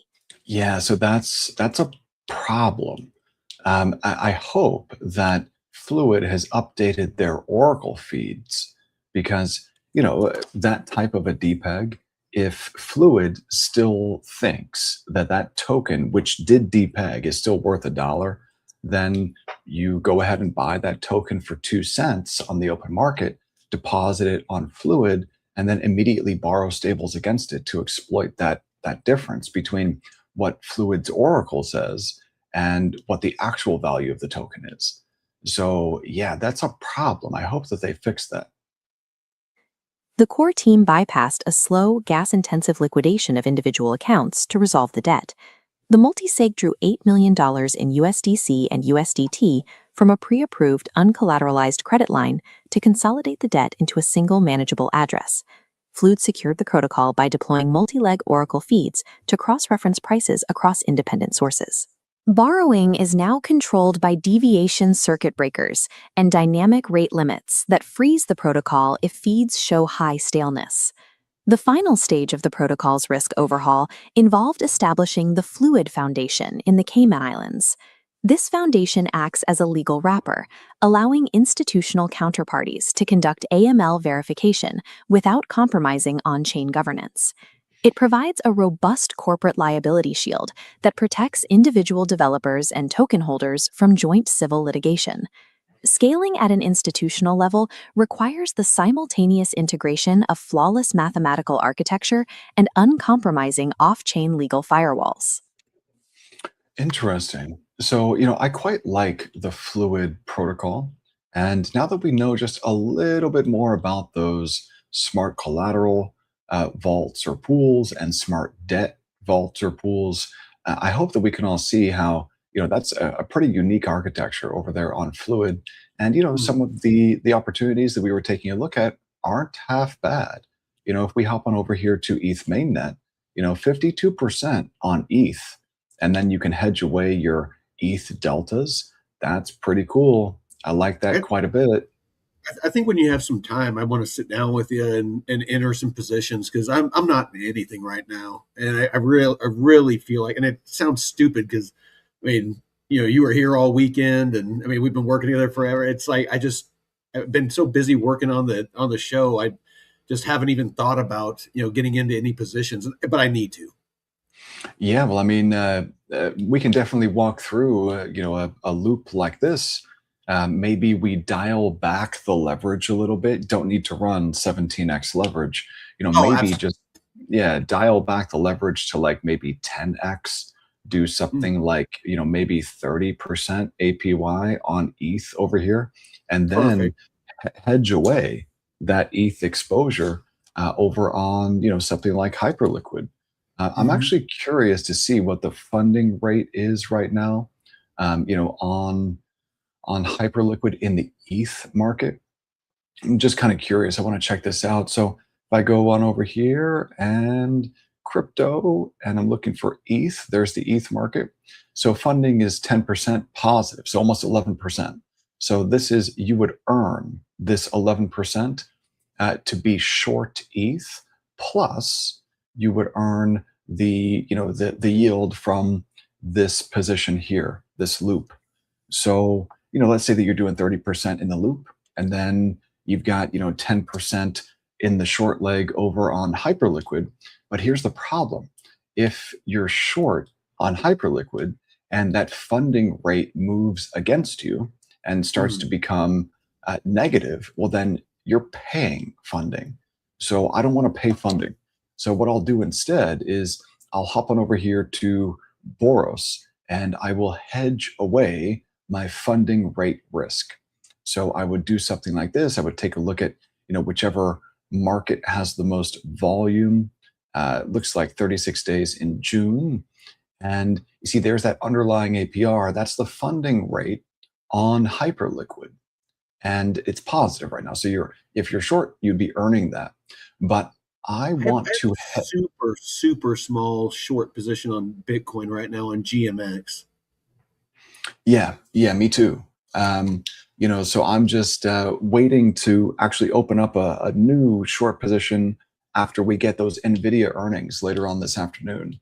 Um, because I think that markets over the next couple of weeks move lower. But okay, so that was a little bit about, um, we just took a look at Fluid. Now I want to take a look here at Boros, and then we can take a look at DeFi Saver. Now, DeFi Saver is pretty cool because you can use it to automate some operations when you are engaged in interest rate arbitrage or statistical arbitrage using money markets. So we're going to take a look at DeFi Saver next, but I want to start here with Boros because being able to hedge away your funding rate risk when you're trading perps, It's a big deal. And this Boros protocol, I think it's going to just be soaking up TVL. And there are actually some really amazing opportunities right now on Boros. If you take a look at Vault, you click on the Vault tab up here, it's boros.pendle.finance. And Mike, take a look at some of these yields, man. We're talking about 63% on Bitcoin. So, this is, and there's still, available, supply or capacity in this market. So that's definitely an opportunity that I like. You could take a look at there's no supply available here, or no capacity available in this market. But if we scroll down here, ETH collateral, no capacity available. There's capacity available here, but that's on Lighter. That's okay. Only 8 days left, though. And this is on mainnet, 8 days left, so I'm not sure that that's worth it. But yeah, a couple of interesting opportunities here on Boros. Let's go ahead and learn a little bit about USDC. That freaking looked nice. How much time was left on that? Oh yeah, BTC USDC, only 8 days left over here, but 36 days left right here, and not much capacity left. So yeah, but still, I do like these opportunities. So I just want to learn a little bit more about exactly what Boros is. So let's go ahead and play this, Mike. Play that beautiful beat footage. Yeah. Welcome everyone to this explainer. Today, we're unpacking a truly fascinating piece of decentralized financial engineering. If you've spent any time at all around digital asset markets, you already know they're notoriously wild. I mean, sometimes overwhelmingly so, right? But what if you could actually mathematically tame that volatility? Well, today, we are setting the goal of demystifying exactly how Pendle Boros mathematically tames wild crypto funding rates, transforming them into predictable, tradable interest rate derivatives. I'm absolutely thrilled to guide you through this. Let's get right into it. Okay, let's dive into this. We've got a 5-part map for today's explainer to really understand the problem, the tech, the strategies, the vaults, and the protocol's real-world impact. We'll hit the cost of volatility, introduce the yield unit, look at real-world trading strategies, peek inside the liquidity vaults, and wrap up with growth, risk, and security. Section 1. The cost of volatility, the perpetual headache. A staggering $150 to $200 billion. Just let that number sink in for a second. That is the daily trading volume of perpetual futures, which are, without a doubt, the absolute dominant trading instrument in digital assets today. But here's the catch. Holding these perpetual contracts comes with a passive cost called a funding rate. And these funding rates, they are wildly unstable. They fluctuate rapidly based on leverage demand and overall market sentiment.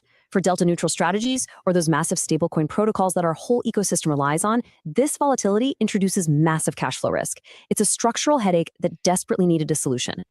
Section 2, introducing the yield unit, the volatility engine.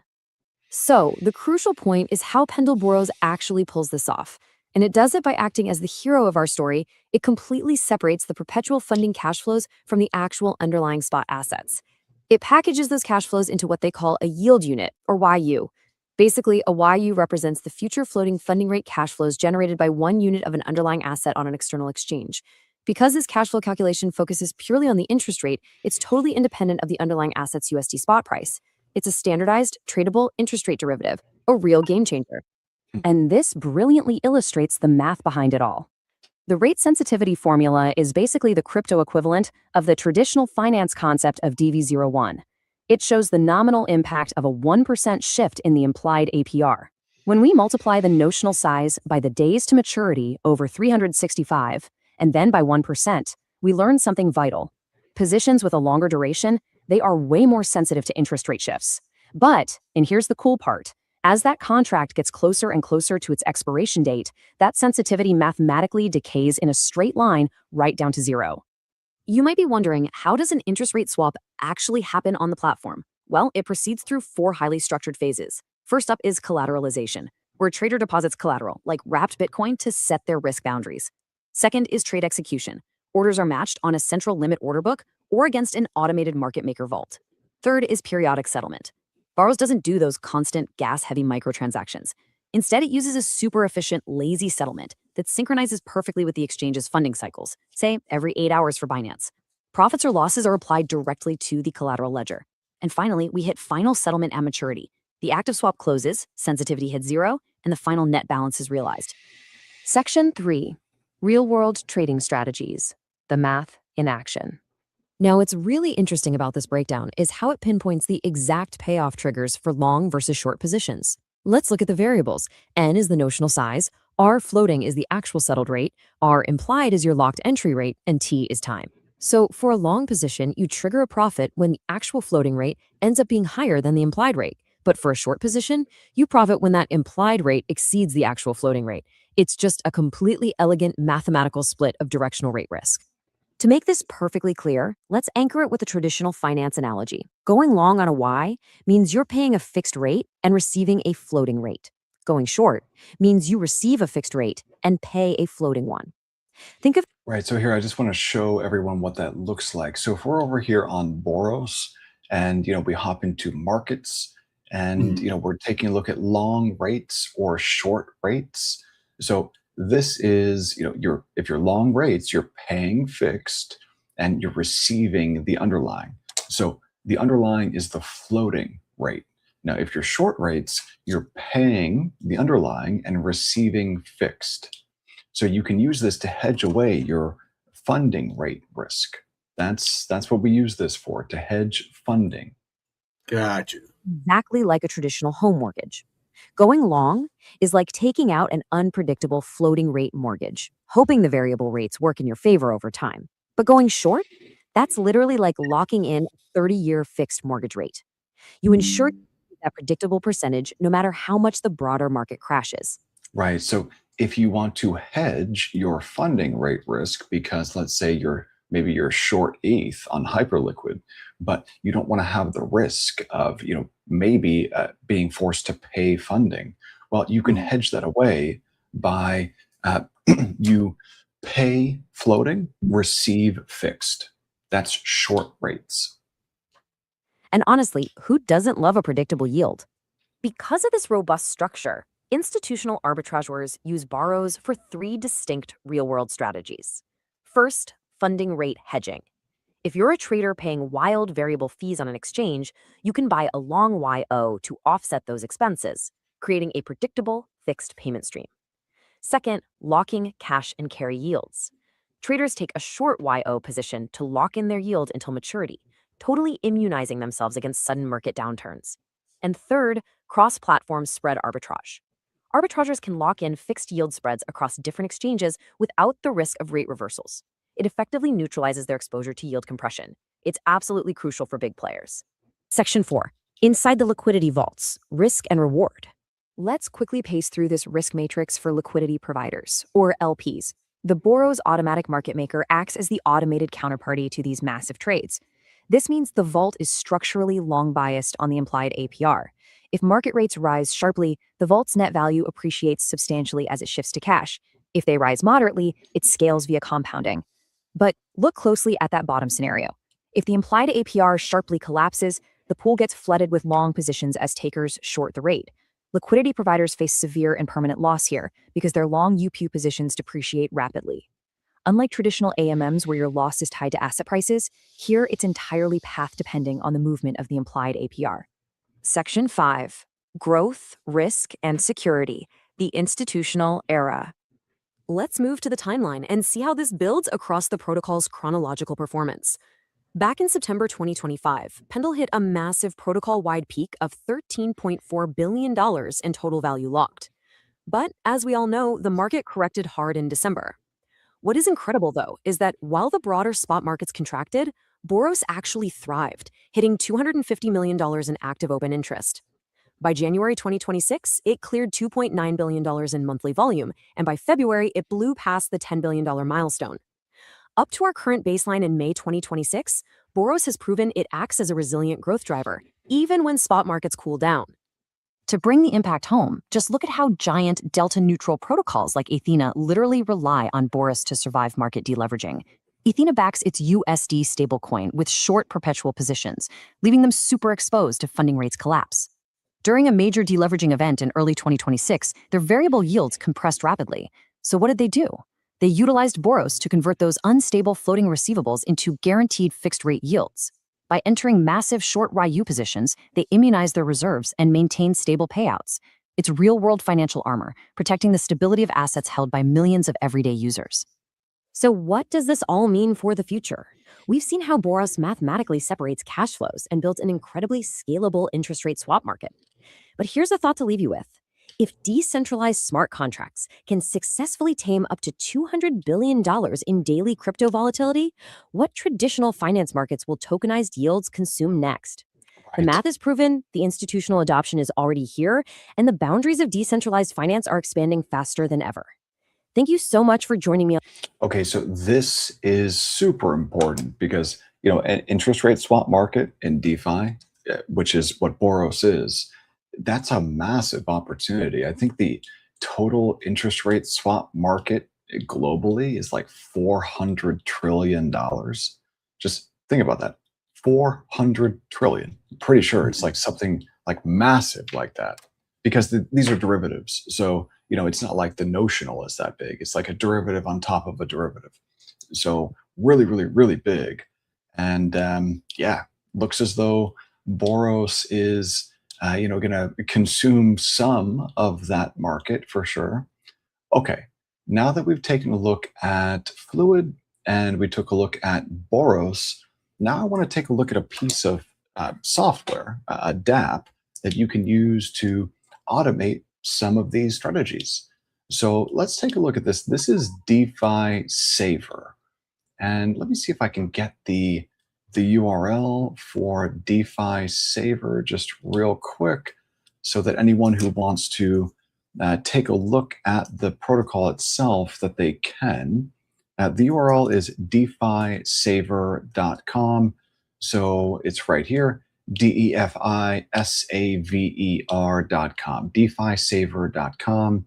If I go to app, then we'll be able to take a look at this just real quick. So there's some interesting stuff that you can do with this. You can connect it to any of your wallets.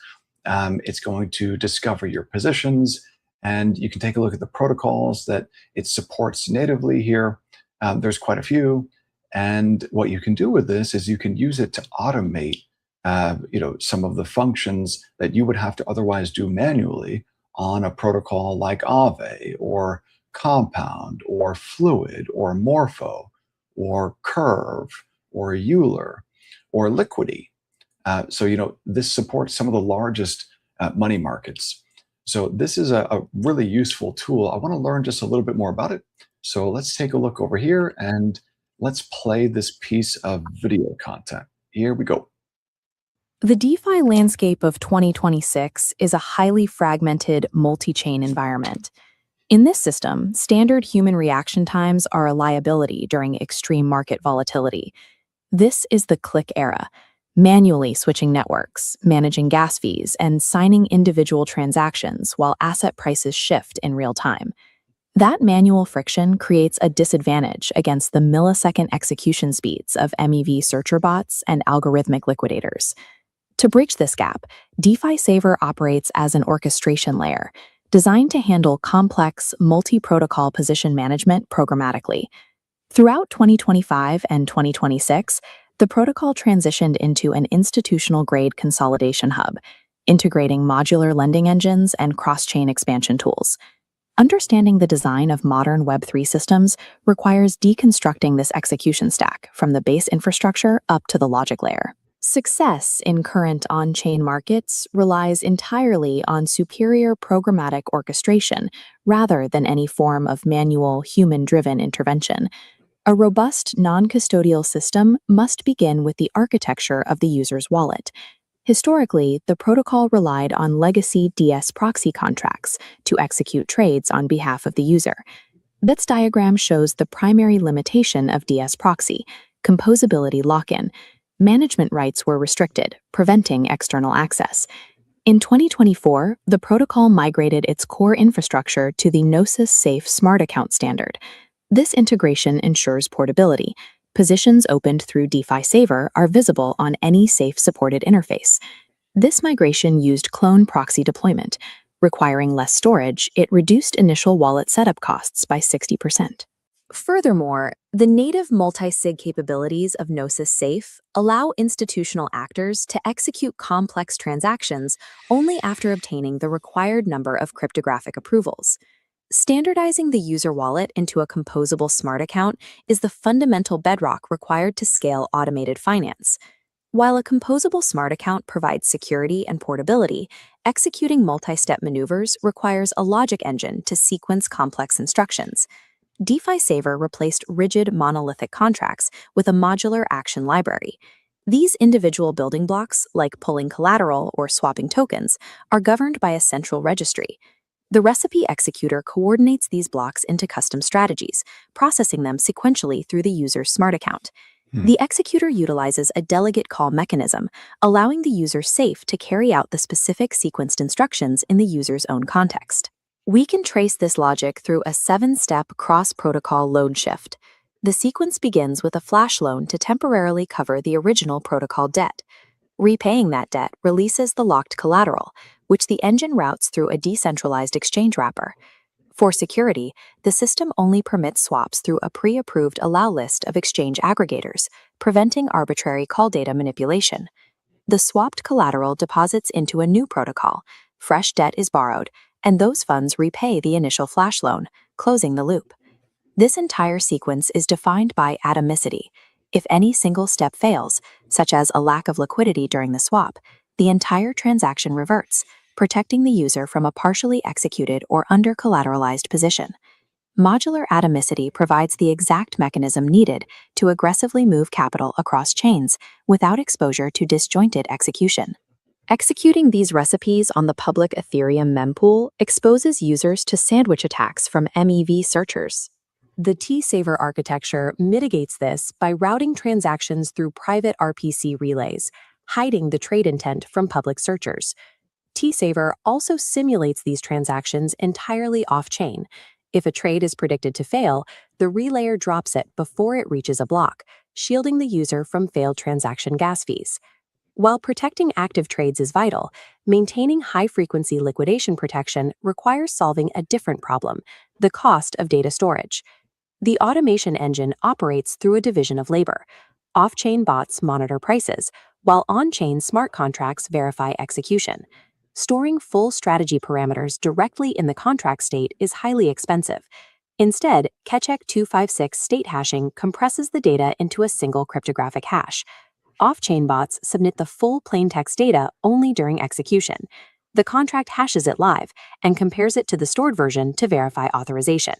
This mechanism reduces write authorizations to state storage, slashing gas costs for automated subscriptions by 40%. The automation engine must be capable of interfacing with the increasingly precise mathematical models of new lending protocols. The integration of Aave. Okay, so this is really the important part for me, is that DeFi Saver integrates with all of these lend-borrow protocols so that you can automate these complex operations. That's the cool thing about DeFi Saver. And also, my question is, and maybe it mentioned it, is it custodial, or how does that work? yeah, I don't know, Mike. Maybe we'll get to it. I want to say no, but I'm not positive. So if it's Gnosis safe, then the answer is no. It's you would retain custody, but I'm not 100% positive though. All right. V4 in early 2026 demonstrates how the execution layer adapts to these architectural shifts. Unlike Aave v3's fragmented pools, v4 uses a unified hub-and-spoke system. A central hub manages global accounting, while modular spokes define specific market risks. This separates the base rate from asset-specific premiums. Volatile collateral triggers a higher premium spoke, flowing to suppliers. v4 also introduces a precise liquidation model, calculating the exact minimum debt repayment required to restore a position's health factor, rather than liquidating a fixed 50%. DeFi Saver's automated bots natively ingest these precise liquidation calculations. This allows the engine to execute surgical deleveraging adjustments, preserving user collateral during market drawdowns. As underlying lending protocols become more mathematically rigorous, orchestration layers must mirror that exactness to maximize capital efficiency. The orchestration stack we have deconstructed, modular, state efficient, and natively composable, provides a complete environment for high-speed finance. As multi-chain complexity scales, the central question is who will eventually operate this machinery.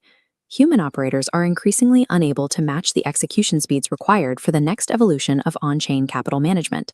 This is the dawn of agentic finance. Using intent-based stacks like Sodax, users define a desired end state, and solvers execute the most efficient path. Connecting AI models to on-chain execution requires the Model Context Protocol, or MCP. This allows an agent to pass JSON requests to a builder server. Through MCP, an agent reads documentation, fetches rates, and constructs payloads executed directly through the user's safe. Self-custody is preserved. The user grants the agent only narrow, time-limited rights to execute specific actions through their smart account. This allows for the deployment of Sentinel agents, which autonomously scan for smart contract exploits in real time.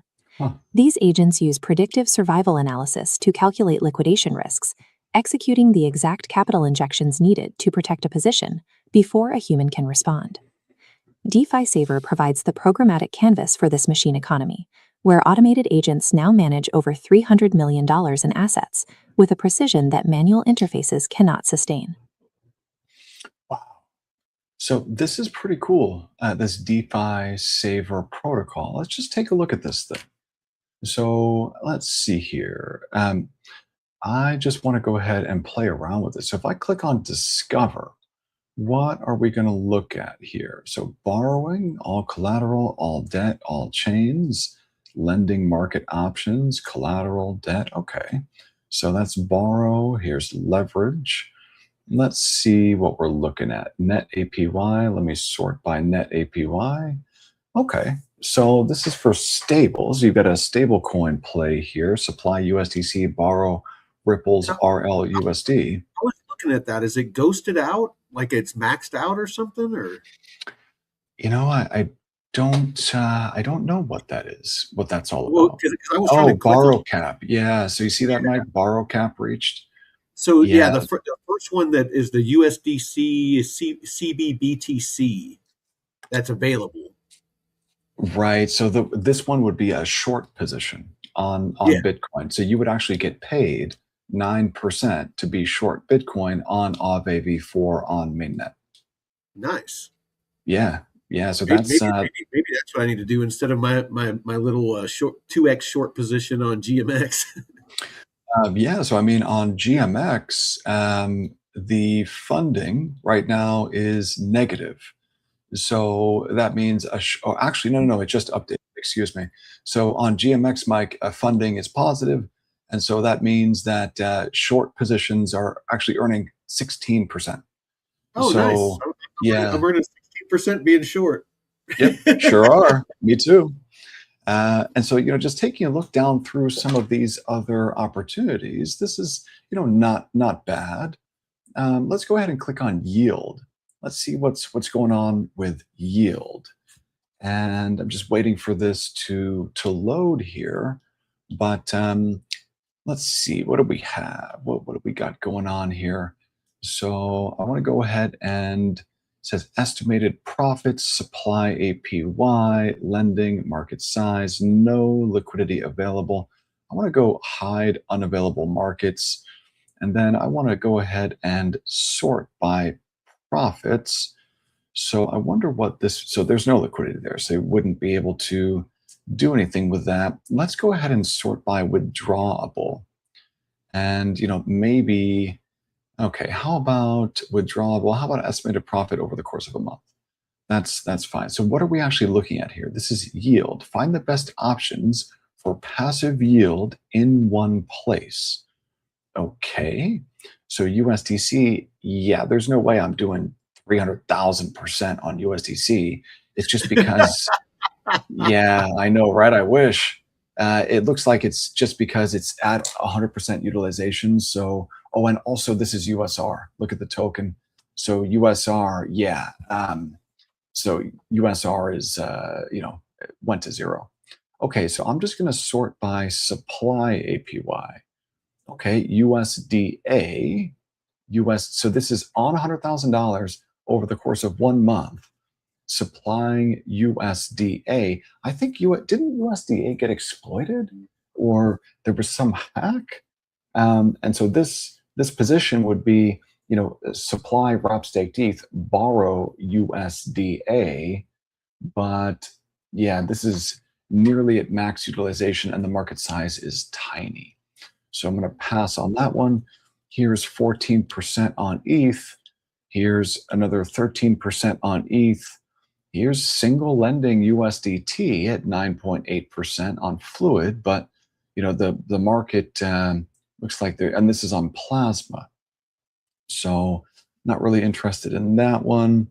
Yeah, so just scrolling down these opportunities, this definitely makes it easier to find interesting stuff, but yeah, I'm gonna have to pass on all of these.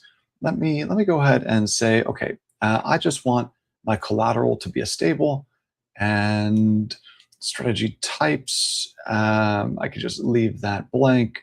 All chains, that's fine. All protocols, that's fine too. So if I'm looking at stables, but it's giving me the market here, this is not a stable. So I'm going to pass on the yield stuff. I'm going to go over here to borrowing. So I'm going to say collateral, stable. Just want to select stables. Oh, it's got to load there. So collateral, stable, debt. I want my debt to be stables. Okay, and yield farm stables. And let's see here. So if I go to net APY, I want to sort by net APY. And yeah, so it's not really seeing a whole lot of opportunities here. Because if you just head on over to Fluid, there are better opportunities than what the Discover tab on DeFi Saver sees. Let's take a look at trending. What's going on in trending? Earn boosted yield with USDT, get levered long ETH, no thank you. Earn 3% with Sky, no thanks. Short Bitcoin using Aave, meh. Use a different protocol to get short. Boosted yield, earn yield and ENA rewards, incentives on USDC, incentives on USDT on Plasma, but that's on Aave. Okay, no, I'm going to pass on all of that. Let's see what's going on if I click on Fluid in here. Oh, it wants me to connect. Got it. Or browse without a wallet. Let's just click Discover. Okay, that brought me back to the Discover tab. Okay, so I'm getting a little bit more comfortable with this protocol here. It's just basically a tool for automation of lending market positions. So not bad. Oh, and Mike, for tomorrow, I've got a bit of deep dive research here for Plume. So I'm going to go ahead and add to this piece of research. I put together that RWA vault research, that N alpha vault research. So I just added that in there. And so tomorrow we'll be able to do a deep dive on the Plume network for everyone. So that should be pretty interesting. And we've got 2 minutes left. So in the final 2 minutes of our time here today, I just want to bring it back on over to the node.pro.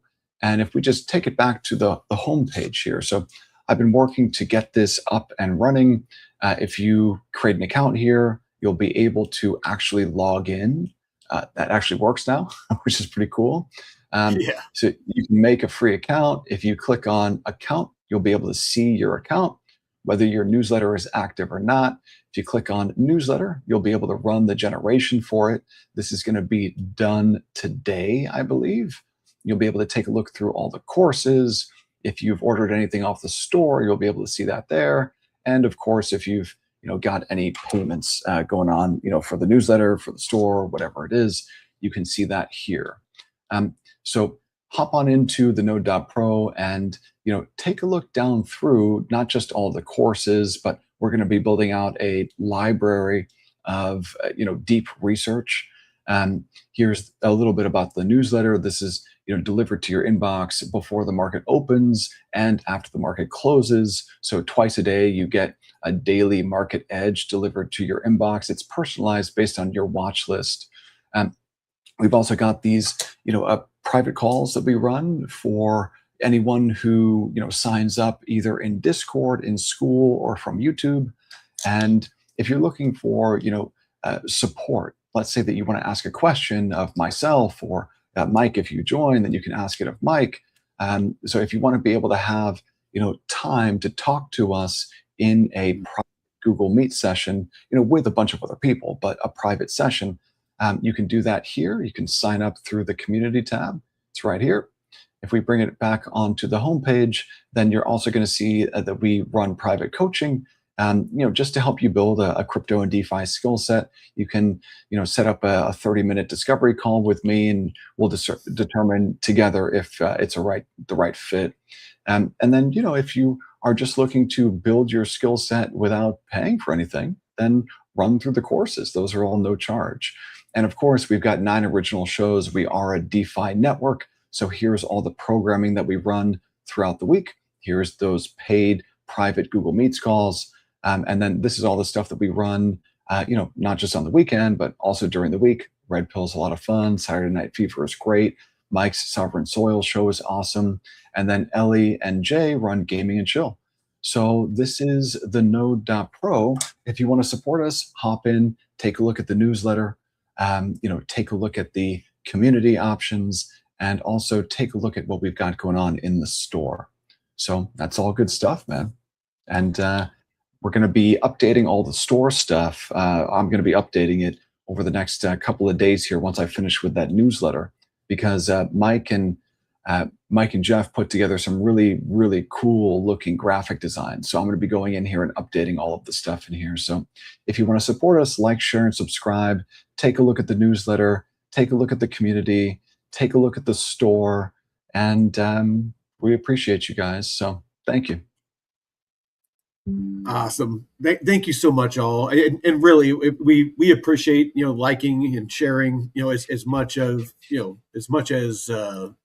anything monetary. It helps so much. I mean, not the the buying of the stuff that we have, for paid stuff, but just if you enjoy the content, if you think that what we're providing here is valuable, just like and share it. Doesn't cost anything, and we appreciate it. But if you want to watch the rest of our shows today, so as with almost every day, we have multiple shows. Right after this, you have the blockchain report. It should be live right now, or not live, but playing right now with Jeff on the blockchain report. Later on this afternoon, you have David at 4 p.m. Eastern doing the daily market wrap with about 20 minutes of technical analysis. And tonight, I talked with Ellie, and her and Jay are going to be playing Arc Raiders tonight. And if I can get some stuff done, I'll probably be joining them. So if you want to watch us game and watch us, kind of laugh and joke and hang out, make sure you join us for that. So with that, thank you all. And until next time, Veteran Crypto out. Peace.